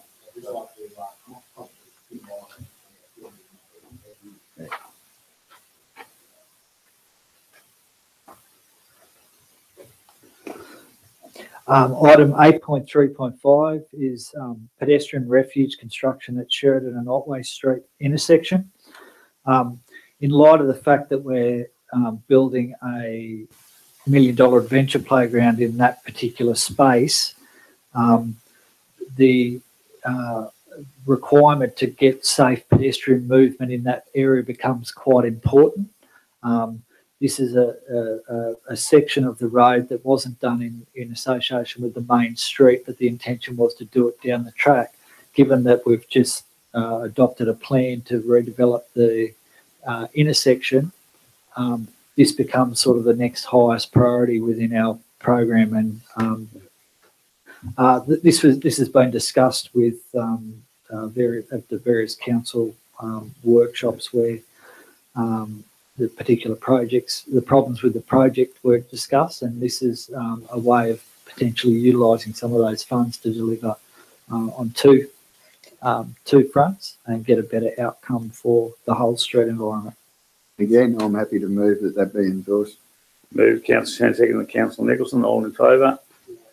You might note the two red dots on that plan. Those red dots are on one of the grant-funded merger projects that Steph Cook recently released, where you have banners across the road. So we're doing some design work to put poles to fly across the street banner. So this is a location in Gundagai, and likewise there's a location being documented in Cootamundra for that successful grant application. Will that be that section there be funded as part of that Carberry Park for 940,000? I'll get to build it within our existing project budgets, whether it's a bit from that project budget, a bit from the intersection, but the projects in that vicinity that are benefiting from that, that's where we'll take it from. My aim is not to come back to council and say, I need an extra $200,000. I'm going to try and do it. Tim's preparing cost estimates for all the work in this locality at the moment. I'm not saying I'll never come back to you and ask for more money. I'm just saying that I'll try and deliver it with an existing budget before I come back to you. Item 9.1, notices of motion which have been given. Councillor Kelly. We're right now. We're having the meeting now with Bob. Bob Noble's having. Does anyone want to reiterate on the discussions that you had? Through you, Mr. Mayor, I'd just like to make mention about Bob Noble. It was an excellent meeting this afternoon, and we were very well advised, and we're very grateful for him to make the effort to come and speak with us. So congratulations, Councillor Kelly, for initiating that. He spoke about too, just the other council weren't here, we spoke about the requirements for barriers and that on Anzac days and different days, which was good. Like basically what we get, you know, they basically sort of guidelines. Yeah, more or less just do a risk assessment. So hopefully we won't be up for costs like we were. We spoke about, well, the issue with the Cooter and the policing. He sort of was very good there, and he gave us all the numbers. I think, Phil, we had the numbers of the amount of police here in Gundagai. We spoke about the 40 lights, you know, when you're going past police vehicles, and that comes up. There's been some issues with that. He said a fair number of issues, so whether that does continue after trial periods will be debatable. What else did we talk about? Oh yeah, stock squads, Royal Crying. He's a very good bloke, nice bloke, Bob, and he's really good and easy on it, and does a great job policing of his policing and his team. I think I certainly would. Yeah. Very good. Yeah, and thanks, Councillor Kelly, for initiating that. 10. Item 10.1, questions with notice. Where are we? Councillor Bowden, you got the first one off the rank in regard to the captain's walk and progress made. I'm very happy with that answer. I think it's very comprehensive, and could you please pass on my thanks to whatever member of staff did that. It's excellent. Thank you. Will do. Councillor Nickerson wanted an update on the status of Tumut Road, where it's currently under permit with John Holland as a closure. The response is there. Yeah. It's getting to the stage where it's a bit laughable, that I reckon. It's probably getting to the stage similar to our Morpheus Creek Bridge. It's taken a while, but John Holland, they should have had this well and truly fixed up for those residents who went down there before. Yeah, Mr. Anyway, Mayor. we can only, we know what they're like, and you can only try. Mr. Mayor, a question with regards to the road occupation permit. Is that permit underneath the Roads Act? Is it an open-ended permit? There's no limitations on it. Can they close that road for the next 50 years if they like, or are they accountable for that closure? Thank you. So a road permit is issued under the Roads Act, 1993 Roads Act, and it's issued over the road by the road authority. So Tumut Street is a local road, so it's under the care and control of council, and council officers issue road permits for occupancy for various purposes, such as maintenance of roads and the like. So the permit, I'm not sure, was issued with a start date, finish date, but I'll follow that up. I've given a commitment to Robert Butcher, who lives in the area and has made representations to me, that I would write to John Holland, review the file, write to John Holland and try and get the matter brought to a head. That's my intention, to get it sorted sooner rather than later. Certainly, we don't want to open the road up and then have a safety issue where a bridge member falls down on someone using our public road. So we've got to be a little bit sensible about how we go about it. But given that they close the bridge off with an intention to fix the bridge and then reopen it, they need to invest some money and time into it now. I think it's really, I think they went on a different tangent, and they were looking to probably remove that section of the bridge. I'm thinking, and it probably hasn't worked in their favour from a community perspective, and they're probably going, oh my God, how much money is to fix a bridge that actually doesn't carry traffic and that sort of thing. So it's really just counting their own sums and working out whether the investment's going to work for them. But certainly I'll follow that issue up.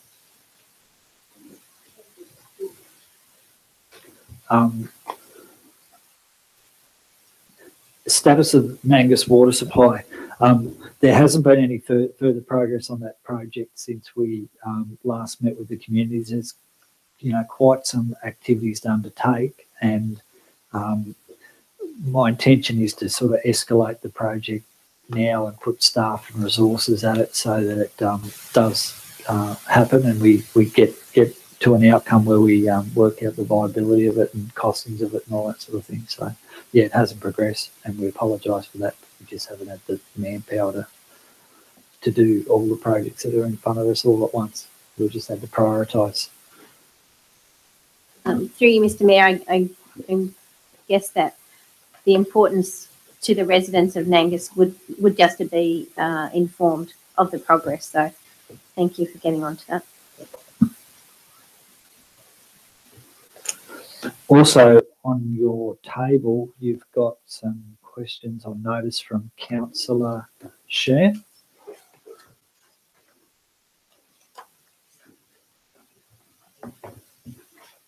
And Councillor Nicholson, sorry. Councillor Sheen, do you want to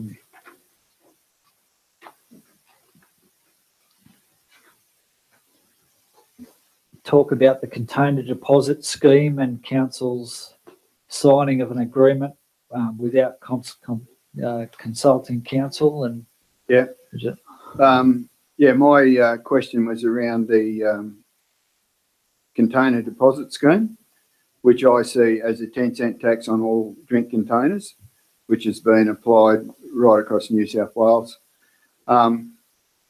The scheme required towards the end of the year that a contract between the local government be signed with your curbside collectors. And from what I can gather, it's to divvy up or provide your curbside contractor with an agreement to partial return from the state government of curbside collected containers, which amount to about 60% or more, I think, statewide, but it might be 80%, are still curbside collected as opposed to going through the deposit return machine. So there's 10 cents on every container that doesn't go through those machines, which the government is collecting, which they then return back to local government through the councils. Now, on average, most agreements signed to their curbside collectors 5% of the amount that comes back. In the most generous cases, it's 20%.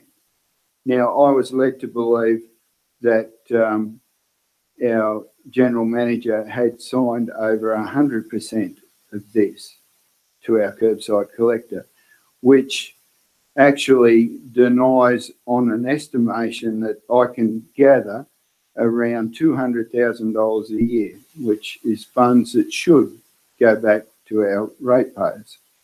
I've asked the question because I'm not quite sure whether my premise is correct. So that was the first part of my question, is my premise correct of what has happened? And if so, what can council do to rectify that, to bring Cootamundra-Gundagai Regional Council in line with other local governments and this money that comes back? And I feel particularly for Gundagai residents who do not have a recycling facility where they can actually claim their own money back if they want to. So all their money is going to the Cootamundra curbside collector. So I think it's wrong, and I think it's if my premise is correct, then it certainly was not done in a proper manner, the signing of that contract, that agreement, and I would like to see that rectified so that the communities do get the benefit of that tax that they are paying. Yeah, just to confirm, the IGA here at Gundagai actually offers a weekend bottle drop-in service. So there is a facility in town where people can drop their bottles in, just confirming that. You're absolutely right. I advised council, I don't know, the last meeting or the meeting before, that when I become aware that the general manager had signed a 100% agreement, and I was worried about the impacts of that. That is true, but it's a 5-year contract that's been signed. In reality, it's a part of the bigger recycling contract which we've signed. That recycling contract is a month-by-month basis, and a contract's been signed for the CDS as an ancillary part of that contract as a 5-year. So there's a mistake in the contract, and we need to talk to our local recycling centre people about that and have that rectified, with the intention our recycling contract, as it's on a month-to-month basis, is to go out to tender, and all councils are, can write within their tender specifications what component of the CDS scheme is applicable for the head contractor and what's appropriate for council. So, assuming discussions go okay with our existing supplier, there is an option for us to resolve this issue. However, because a couple of contracts have been signed, we might end up in a bit of contractual dispute and might have to get some advice on the matter. I've certainly been consulting with REROC, REROC Waste Group has been working hard behind the scenes for all the other councils to put in place agreements which identify their financial arrangements and work for their settings. It appears that we may have jumped the gun and just signed a bit of paper without actually having that knowledge and understanding of how that money should be equitably utilised by the community and the service provider. So there is a potential that negotiations could be undertaken and the situation could be resolved in the favour that you described. However, we've got to have that discussion with the people that we've got signed contracts with now. But it was never a mistake that the 100% was given. That wasn't a mistake.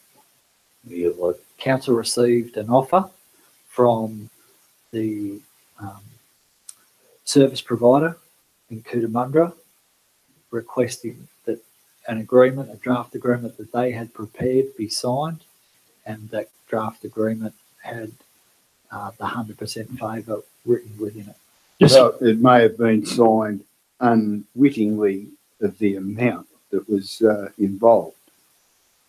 I can't. Just review there, Mr. Mayor. That 200, if that's Councillor Sheehan's figure's correct, that's $200,000 a year. That's $1 million over 5 years. Yeah. Surely to God, that's got to come outside the boundaries of the general manager's delegated authority. I'd certainly be presenting any report with that type of money to council for determination. Like a contract like that should be determined by council. Exactly. Like this container deposit scheme now has been in place for 1 year, 12 months, and the figures are in. And the government, the state government, will be handing back to local governments across New South Wales over $100 million. It's a lot of coin. And we, again, are left standing there holding an empty tin. You know, we've just had blowouts in budgets here, there and everywhere. We've got to start addressing our revenue. And this is one source of revenue that's been just flicked off again. Well, we read there earlier where our garbage amnesty cost us $15,000, and here we are giving away another $200,000 of garbage money that should be the ratepayers. Fair enough. If you go 5%, we should give away 10. You know, but not the 100%. You know. Yeah. So aware of the issue and dealing with it, with getting some good advice off our REROC comrades. And certainly, I can't say that I'm an expert in CDS schemes and really haven't paid too much attention to it, but I'm on a quick learning curve to get this arrangement sorted. The arrangement's got to be sorted because the group that collect the bottles need to claim their money back, and at the moment they can't claim their money back because council has not issued and approved an agreement with the EPA. Yeah, so there's some complexities involved with it, but yeah, got to work through those issues and get it sorted for you. That was through the chair, my next question. If it's been in Act for 12 months, surely there are some figures available as to what this contract's worth? Yeah, there is. It has been in place for 12 months. However, as of the 1st of December, you were required to advise the EPA in advance of who your selected contractor would be. And at this stage, council didn't escalate that letter to the EPA, hence the EPA doesn't have someone authorised to pay their money to. So the unfortunate thing is our current service provider is probably not being refunded for the bottles and the work that they've actually done through the collection process. Hence, this matter needs to be escalated on their behalf and our behalf. But just one point to clarify things. This money isn't to literally pay for the curbside collection. That's already in place. Yeah. But it's an extra that compensates them for it's actually an extra that you're not committed to give them anything, really.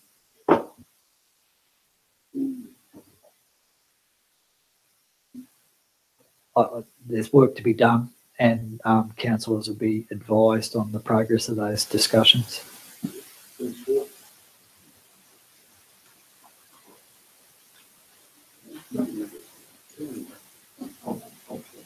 Councillor Nicholson received a request from the Cootamundra Aero Modelers Club in regard to a model helicopter event to be located. To be conducted in Cootamundra on the 14th to the 17th of March. However, they don't have appropriate power to charge their helicopters. So they've asked council to provide a generator, and I can categorically say we do not have a generator at hand to do that particular work. So we don't have anything we can lend. If we did, we probably would. Big helicopter. Well, that's multiple people charging at the same time, so they can do their 20-minute flights and they run out of power. So I imagine that it's a big event.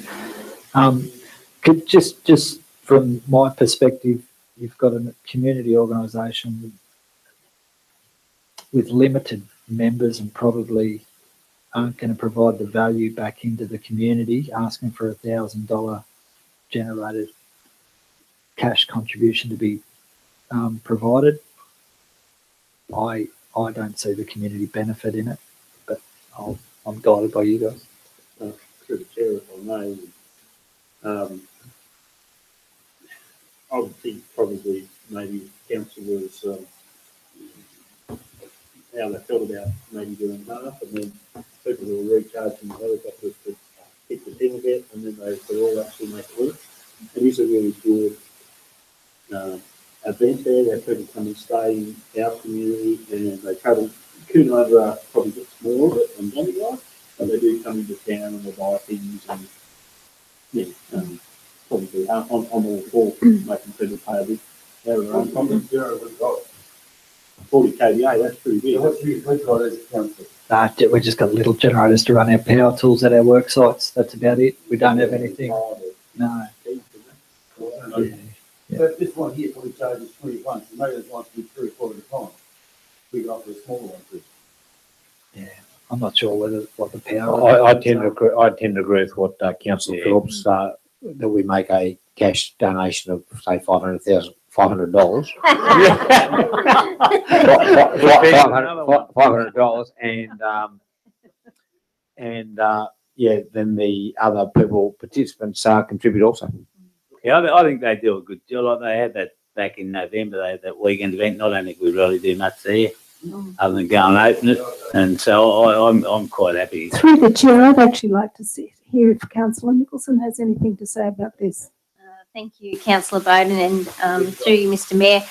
I should have attached the correspondence from Mr. James, but a worthy point to mention is that these participants that are coming to this event, there's 70. So with 70 participants comes spouses and family. So potentially 140 people plus coming to our area, in most particularly Cootamundra. I don't think we can ever dismiss the importance of be seen to contribute on its merit events that come to our area and bring people to our towns. So I have previously had conversation with Councillor Bowden, and on the Australia Day weekend, I'd like her to speak to this as well, that a caravan club came to Cootamundra, and I'd like to hand over to Councillor Bowden with her discussions. Thank you. Thanks, Councillor Nicholson.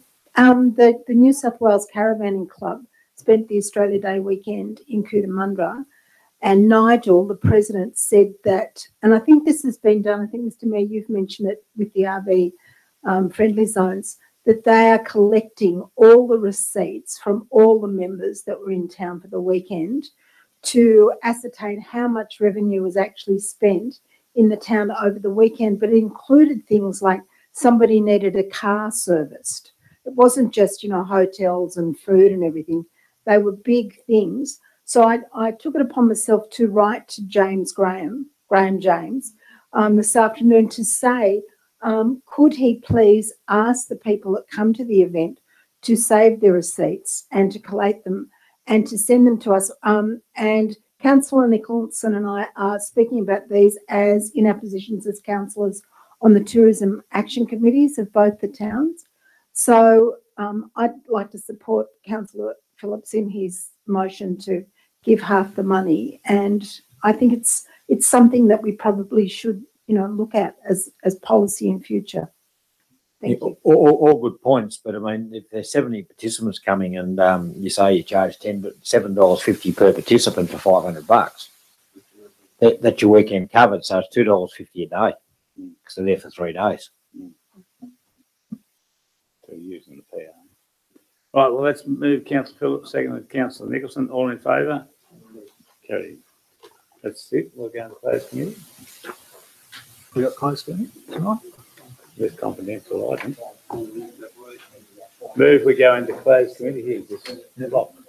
Oh, sale of land, sorry. I move to go into closed committee. Move Councillor Palmer, second with Councillor Sheen. All in favour, carried. So if I can ask